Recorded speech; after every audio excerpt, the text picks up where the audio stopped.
Hey, hey. Welcome into another edition of the Rice Football Blue and Gray Preview Show. I'm your host, Matthew Bartlett, director of The Roost, joined as always. Well, I guess we had a pinch hitter last week, so not always, but as mostly JP Heath here to I don't know. We were chatting beforehand, maybe talk, I don't know, a little bit football. And you said you wanted to quiz me about geography, tell me a funny story. We've overcome our technical hiccups to get to the meat of the opponent preview this week, which is South Florida, led by Mr. Alex Golish. So the floor is yours, sir. What do you got for me? Well, first off, thanks to El partner, the big partner, Nate, for pinch hitting last week. Had some family duties to attend to back on the home front. Nothing major. All is well in Riceland after those 2 wins. Do you want to start our usual thing of, 2 weeks I haven't been here. I don't know how much Nate has caused you to just revamp the format, but a little TSU. And Nate changed everything. He has that effect on people. You get those dashing TV guys in with the audio guys and our good looks. The TV guys just take over. But I thought the TSU game was everything that they needed to see. It had a very kind of jerky start, going back and forth like the first time you're learning how to drive a clutch, but because of the momentum and the flow. But Rice took care of business in every which way in that game. You saw exactly what you needed to do, and you compare that. No seasons are really that related, but from comparison's sake, you look at the recent FCS games. Rice took the best care of business in an FCS game that I have seen in my time here, probably exception of that Wagner game a while back, but they really took care of business, and you got to see a lot of youngins out there. And even in the 58th, 59th minute of the game, I was looking up guys. Okay, this guy's playing. This guy's playing here. We were revamping the line, and a lot of the two deep still saw some extensive action that second half. So you got out of there relatively injury-free, and I was really happy to see a number of the young guys get in and do a lot of first. Our guy, Christian Francisco, that we've talked a lot about off mic, he got a touchdown. Kobe Campbell got his 70-yard touchdown. So a lot of guys did a lot of things, specifically the young guys, and was really happy about that. Yeah, I'll plug the Roost podcast. Go find that wherever you listen to your podcast. We still do that, right? Podcast, those are a thing. We kind of that show is more of an extended breakdown of the last week, and in that show with my co-host Carter Spires, I called it the most boring Rice football game I've seen in a long time. And I said that in the most complimentary way possible, because it wasn't supposed to be interesting. You were playing a team, I don't remember what the final line was. It was probably a 30-point spread in favor of Rice. And they covered. Boy, did they cover. They covered in the first quarter almost. And I did laugh, because this is something that when you get to these, blowout kind of games that nobody ever thinks about except for you, because, we've talked about Bordy, and we have the two deep on here, and you have like a little bit guys on the bottom, but there were guys getting onto the field. I mean, I saw Arden Napier and Justin Williams, the scout team offense, along with Chase Jenkins on your board. And I'm like, Bordy has a lot of names on there, but I don't know if Arden Napier made the cut. So I'm sitting there thinking about you. I'm like, if he catches a pass, how quickly can JP look up the roster and figure out who that is? So I felt for you. Yeah, well, hey, I'm willing to go to that hill and sacrifice, because you get a 52-point win like that. 52, carry the remainder. But I did have that Napier name. I had to look that one up, but that was just joy all around. But can I start off with a question? Do you know me to be a reasonably smart guy that kind of knows geography? Like we've talked about our extended baseball games, and you join me Sundays in the spring. I kind of like just knowing where we are. I mean, just to kind of set the table. About small town Texas very frequently. Yes. They know I have not heard of that place. Yeah, especially Texas. But when a guy comes in from an area I don't know, usually a relief pitcher in baseball, it's a tangent we chase. So I am here to confess to you, starting off USF week and preview, talking, and the great story of Alex Golish coming up here in just a little bit. that I am this week many years old, as just a couple of days ago, I discovered that there is no Tampa Bay, Florida, that it's Tampa, Florida. Yes. Tampa Bay's the football team. Yes, and the baseball team. And I'm going again, for those that somehow don't know, making the official AAC debut. I'm sitting here like, full confession. Here I am, one of the greatest institutions in all the land, the best school in this great state of Texas, but we're going into a new neck of the Sunshine State there. And I'm like, I don't think I officially knew that. That's amazing. Full description. I knew when Tampa was referenced, I thought it was always like, oh yeah, going to Tampa. Like a shorthand? Yeah, like a shorthand. Because me being the not surprising to some folks, I'm sure you are very similar. You were a sports nerd growing up. It was always, it's Tampa Bay. Tampa Bay. It's the Bucks. The Bucks, it's the Devil Rays. The Rays. And Lightning. Yeah, exactly. So it's Tampa Bay. So I'm here to tell you, Tampa Chamber of Commerce, do better, man. Come on. We need more branding for your city. I didn't know this. And I knew it was, I just thought it was Tampa Bay. It cracks me up that you, of all people, did not know this, because as we've mentioned, you are a geography super fan. I like knowing where things are. I've traveled a lot, and I don't remember ever making this type of faux pas. So when you put Tampa Bay into your Google Maps, does it still take you to Tampa? It does. But it has that whole St. Pete area and like, everything. Did you actually mean? I can share it. Where is it at? That's funny. But anyway, not that anyone cares about such a. Anyway, I can't find it. I'm not going to risk the technical guidelines.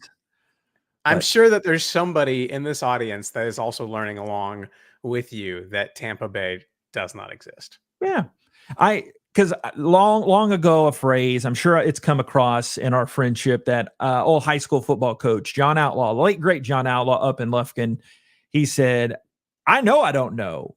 He don't know. I know I don't know, in his perfect East Texas and I guess his Arkansas draw. So this was new information to me, and I thought we'd have a good little giggle. And also Gabriel Taylor ragging on me for Florida this week in the press conference. That was great. I wish, if you haven't, I think there's a video recording. You should go find it. I tweeted it out of Gabe saying, just, you want me to explain Florida to you? Like, it was just, oh, it was wonderful. Yeah. Oh man. That was fun. Yeah, we got a couple Florida boys on the roster. Head back. It was fun to chat with them about them. I didn't get any food recs from Lavelle. I guess that we'll have to do that offline. But an interesting time to be playing South Florida, because we have a new head coach and a program that I think, everyone got on Colorado for the transfer portal centric recruiting. I know right after that, kind of Charlotte brought in a lot of new guys, but South Florida was right there among those teams that brought in a lot of new faces. So this team is completely new to us, so we don't have anything to go with. But in your research, what did you find out about Mr. Golesh, about USF, about this roster? Where ground us before we get rolling, talking about these people from Tampa. Sorry for the Inception-like view there, but are you seeing the USF screen now? Yeah, there it is. I do. Okay, so last night, I do my prep in sometimes long, just streams of getting in a groove, but I tweeted it out last night. But highest of recommendations of this article on the USF website about Alex Golesh. Looks like a young fella named Joey Johnston wrote this, and it's fascinating. In all my years and prepping for broadcast, you kind of like to know, hey, who are you talking about? But it's fascinating. I'm not going to go over every single detail, or we're not going to review it. But in short, if you want the snippet and you don't have time to read it, one, the endorsement is you'll never have a coaching backstory that is as interesting as this.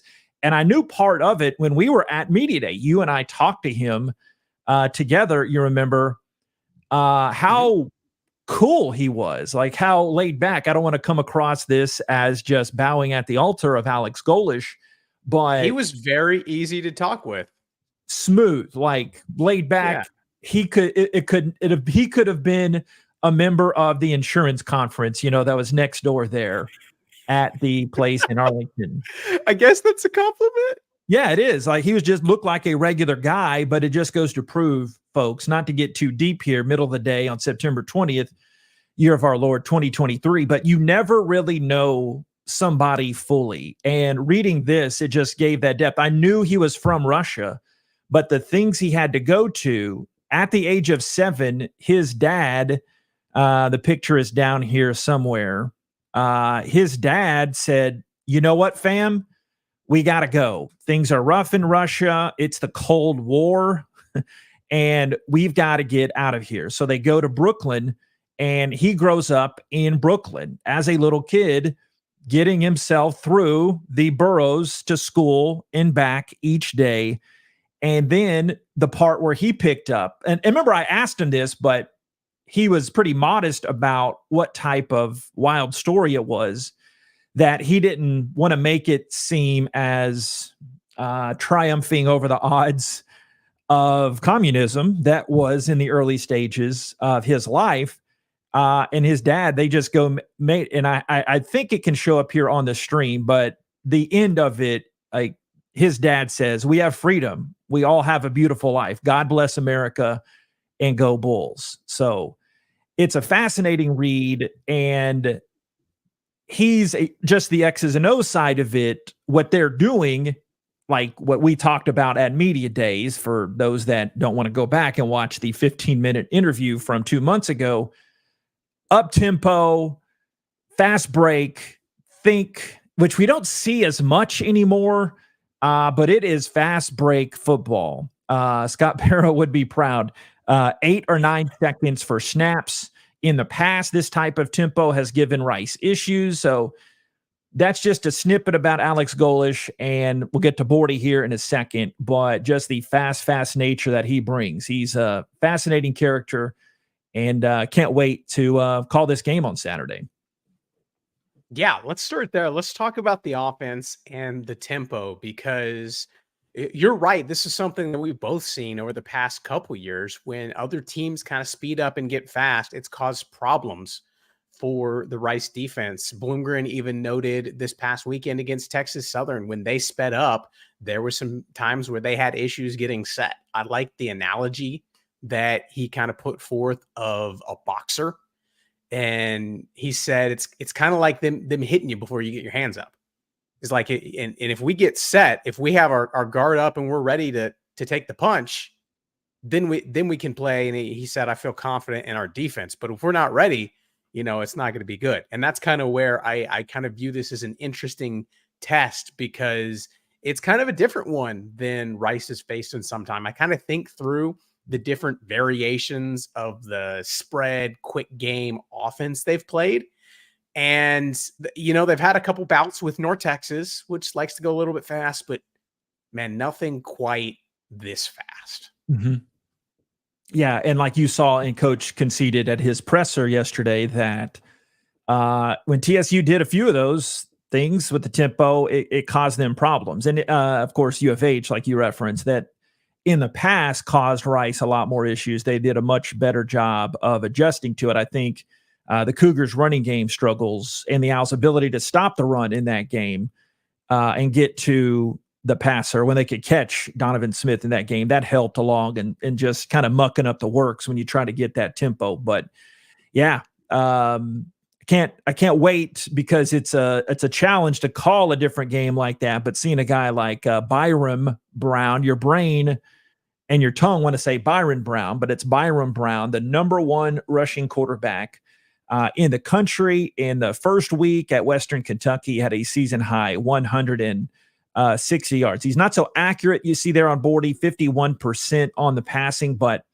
Wright can run the ball really well too. He's a former Gator. But it is like a lot of these up-tempo offenses, you have to have a guy that can also get some first downs with his legs, and Brown's been able to do that.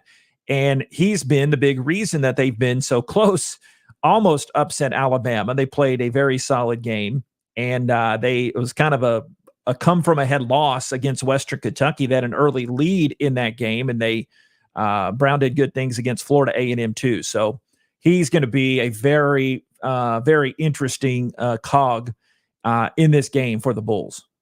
Well, and I want to highlight one thing that I thought was interesting with Mr. Byrum Brown, but his first collegiate start end of last year against Tulsa started the game 21 for 21 and became the first FBS quarterback since 2016 to complete the first 21 passes in a start. So he has not been as accurate this year, batting around 50%, give or take. So, but it's in there, man. Like, this is not a guy. I think in times when you go look at some of these more dual threat quarterbacks, the guys who can run, you look at the completion percentage and you're like, okay, just stop him from running. We're good. But part of the things that makes this offense so challenging is, man, if you get that tempo right and you get that spacing right, you don't have to be JT Daniels surgical to find a hole in the defense and force one in there. If you catch people sleeping, all of a sudden, man, maybe you or me could stand back there and chuck it up and let somebody run under it. So it's going to be interesting to kind of watch him, see how he plays, because as this offense goes, or as Byrum Brown goes, this offense goes. And I think something that, catching snippets of the Alabama game, talking with folks and looking at things earlier, is South Florida is currently dead last in the American and sacks allowed. Their offensive line has not been good. The pressure has forced him out to make some of those runs and scrambles, but it's also been something that's limiting his ability to get the ball down the field to their open targets. So that's a matchup. If we're circling, we got to pay attention to where Byrum Brown is and what he's doing, but can you get pressure on him? Can you force him to stay off tempo? Because if you can get pressure, this offense likes to move quick, a couple of short drops and goes, but if you can get there and make his timing off, make his throws inaccurate, then this offense gets stuck in the mud and it compounds. And that's where the other side of the ball can kind of make hay. Yeah, that's wild, that stat, because, and I didn't know that stat. Usually it's flipped with the fast tempo. There are the lines on the numbers. They look good as they don't allow a lot of sacks. Well, it's because they're dinking and dunking and getting the ball out of there. And they're playing to their strengths of their speed and their spacing, which is another aspect of this tempo with what he did for Coach Heupel at UCF. And then over there at Rocky Top, Tennessee, right? You're on the Rocky Top in Tennessee, I think. Yeah. But what he did there was obviously doing big things with everything Tennessee did. But hey, this is not a Tennessee stream or pod, but bringing that type of spread, it's like Coach Bloomgren mentioned earlier in the week. It's a little bit similar to what Coach Briles brought in at Baylor and his son is trying to do. It's just it's Coach Heupel's own, like he's got this own little side coaching tree he's bringing in with the way they're able to do it. And they've got Khafre Brown, but something you mentioned also, you see this here, big play guy. He's taken some risks too. He's thrown 3 picks in 3 games. So what can Rice do something with the chances that could come there in the passing game for the Bulls? And their big play guy is Brown, averaging 18 yards per catch. And you go down to lower right corner of Bordy, and they got to walk on Sean Atkins from Vieira, Florida, who seems on paper, again, I'm not your film guy to digest and break down everything, but it seems on paper that Atkins is the slot guy and gets a lot of those shorter passes, but he gets the bulk of them and seems to be the friendly target there of Mr. Brown. And look, on the team offensive side, as we go, again, Bordy's not completed. For those that have not been on the stream before or listen, if you're on the podcast, we appreciate it. We're showing a markup of the stats. I mean, this is a USF team that is still 14th in the nation in running the football, 218 yards per game. And they're middle of the pack in the conference with almost 400 total yards per game. But what they have not gotten from that consistency in the passing game, they have been able to really do good in the rushing game. And Rice is in the middle of the pack with its rush defense. and their scoring defense stat looks a little bit better. They're giving up 28 points a game now after only giving up that 7 against the TSU Tigers. So that's just me riffing for a little bit there on the other things that jumped out on the offense. In the running game is led by Wright, Florida Gator, averages about 5 yards per carry. So he's gotten a share of those carries, but their leading rusher is Brown, who will be doing a lot of calling his own number in this one.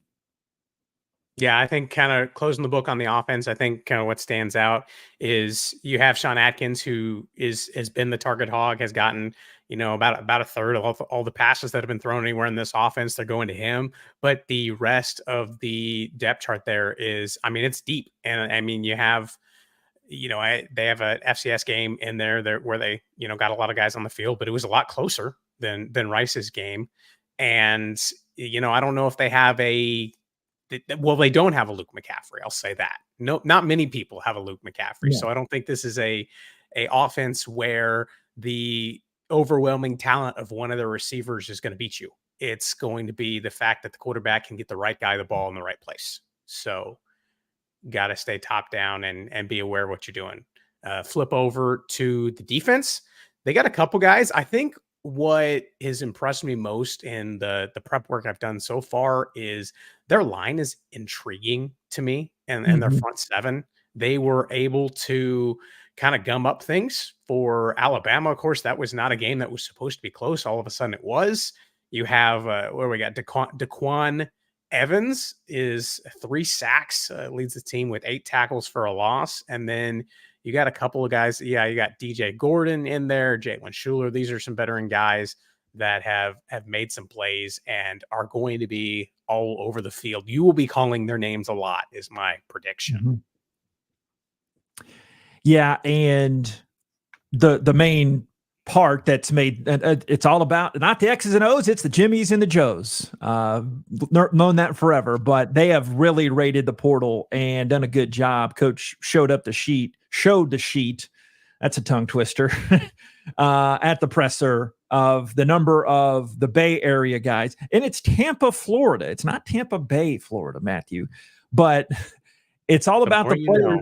Yeah, the things you learn here. Always curious, like the Rice grad I wish I was, I guess. But Todd Orlando, he has been successful against Rice in the past. Last year, he was the DC at FAU, and he was the DC at Texas, attached at Tom Herman's hip for a little bit. And obviously, he did not link up with Herman at FAU, obviously, but at U of H and at Texas. A little bit of irony there in small coaching circles, but Coach Bloomgren described it during the week. He's got guys swinging in on vines coming in there, basically coming off the edges, disguising a lot of different blitzes, a lot of movement. So after the Owls line has made some really good progressions, was not good, quoting them. They did not live up to their standard in the Texas game, but they made some adjustments. They did a little better against U of H,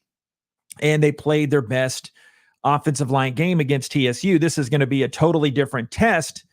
And Coach also referenced this during the week. Hey, we're going against our guys in practice. So this defensive line is really, really good. They're number 13 in the FBS in tackles for a loss. Rice is just a few pegs behind that, but they've had 20.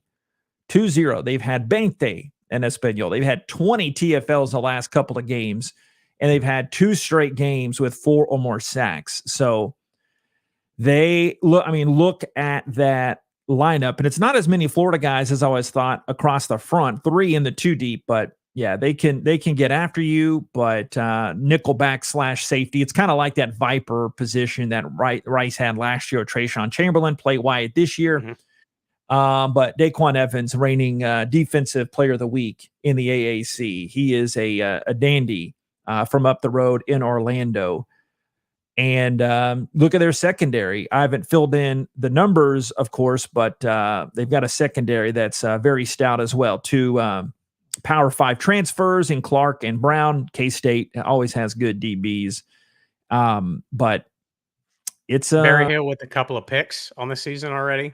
That's right. Yeah. And big guy, big, rangy free safety, 6'4", 200. So they, this will be a great test for the line and a great test on the offensive side for Rice against the tempo. But Rice can control the tempo on their side. Hey, say it with us, folks, if they can run the football, which they did last week. But this will be a different animal this week. Yeah, I'm really interested to see the last couple matchups that Rice has had with Todd Orlando. The X factor here is going to be JT Daniels, because they didn't have JT the last couple times. And you look at kind of the run-ins with those defense, and they like to do a lot of exotic things, and they like to pressure you and bring the heat. And when that happens, there are openings in the middle of the field that if you have a good quarterback, you can counteract some of those things. You got to know what you're doing. You got to be able to react quickly. This is going to be the test. We've seen some from that JT this year. And then for however much anybody watched the Alabama game, that was a big problem. A lot's been made about the Crimson Tide's quarterback situation this year. They played two guys and they didn't know where to go with the football, weren't able to complete it with accuracy, and that slowed things down. So that's kind of one thing I'm circling here is, how do you overcome a defense like this that wants to be aggressive, that wants to do a lot of different things? You catch them looking, you catch them doing too much and overstepping. And so we'll see. Rice, like Bloomgren mentioned, Rice kind of has a similar defense to on some levels where they like to be creative and bring some exotic pressures in. So I'm excited. I think it'll be interesting. I don't know if you care too much about point spreads and lines, but this kind of is a game that opened up as a pick 'em, I think, on some books, and some books actually have Rice favored. So Rice favored on the road in their first American Conference game. Rice hasn't started. Oh, let me go find it. I had the stat. Rice hasn't started 3-1 since. Do you have a guess? Oh my gosh, these are my kind of numbers too. Was this in the old ream of paper they give us? I don't think it was. But, okay, let's table talk here. 3-1. Yeah, last year was 2-1, and then 4-2. Hasn't happened under Bloom, so I'll give you that. Then I would say that would be 14 or 15. Get two guesses because it's our own show. 2001. Whoa, okay. Not even 08, huh? Nope. All right. So, a lot of history to be made this weekend if Rice can go get a win. Can I riddle you with some other history? Sure. Why not, right? We're on air. Learn us something on our way out. How are we on time, by the way? We're good? Gucci? Yeah, we're good. So this will be a good one to close. So I went up to Chuck at the coaches show. He's Chuck and Tim and everybody on the Rice, Anthony on the staff. They make us sound smart. He's not a ream of paper, but he does provide the paper. Yeah. I named Bordy, but Chuck is an actual great living and breathing human being. So I was curious and don't mind doing my own research, as we have discussed on here before, but he just put it on a platter for me for the following information that's just fascinating to me. So you riddled me with the history, which I'm giving you credit on the broadcast. But conference openers throughout history in Rice football. How about this? Rice is 0-3 in conference debut games. So when they started the Southwest Conference, those Baptists over in Waco, Rice fell 26-0. That was in Houston. Their first win came in their third game, 7-0 over them fighting Texas Aggies, their first Southwest Conference win.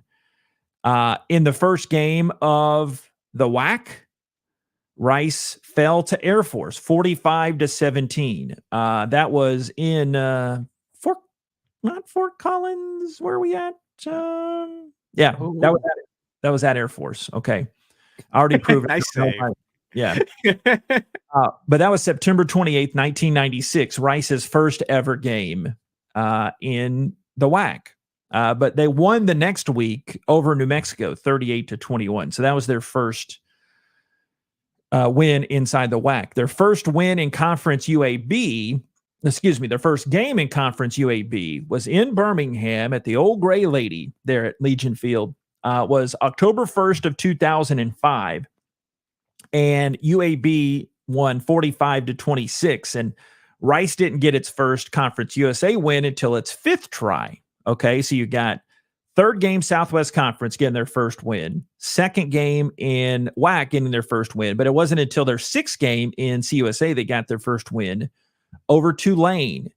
So opening up this new chapter, it's their 4th conference since joining the Southwest Conference in 2015. Of course, we go over the long history of that and realignment being what it is, but thought that was a little fascinating look back that Rice is looking for its first win opening up a conference game, and as you mentioned, favors on the road. So that's just a little bow to tie up here, rounding out the show. Found that very fascinating. Hey, 2 things. First off, Colorado Springs. That's where Air Force plays. Second off, didn't Rice just got their first ever win on September 16th? The last time they played, there was a fun little nugget. I believe that got passed in from Chuck as well. So, maybe this is a season of history. Sign me up. Maybe no Nostradamus, but I'm here to speak some good vibes. Rice House, let's go. That's it. I agree. As always, send us comments, chat with us. We're having a good time. We hope you're having a good time. Yeah, well. thanks to Tico and HR picking stuff for the comments. I do want to, we had some little technical goblins at the front. What do you say on live producing, planning for the next shows the rest of the season? We do want to hear from the fans in one corner of the show. So if anybody does have any comments, like Tico says here, hey, I like Myron Morrison too. He's definitely got some speed in there. Hey, so, and can I give one more teaser? I know we said we're on our way out, but one more for Tico, DJ Arkansas. Pay attention to him this weekend. I think we're going to get a lot of run from him. Okay. Sneak peek. That's all we got for this week. We will be back next week. We'll hit on Rice's first American Conference game, and then we'll get back to the week at hand. We got a lot more football left to be played. We'll close out September, and then we'll be ready to roll. I'm excited to get back home. But that's all we got this week. We will see y'all later. Rice Fight. Never dies, baby. Never dies. See you in Tampa.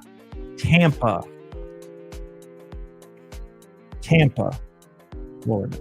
Not Tampa Bay. It's Tampa.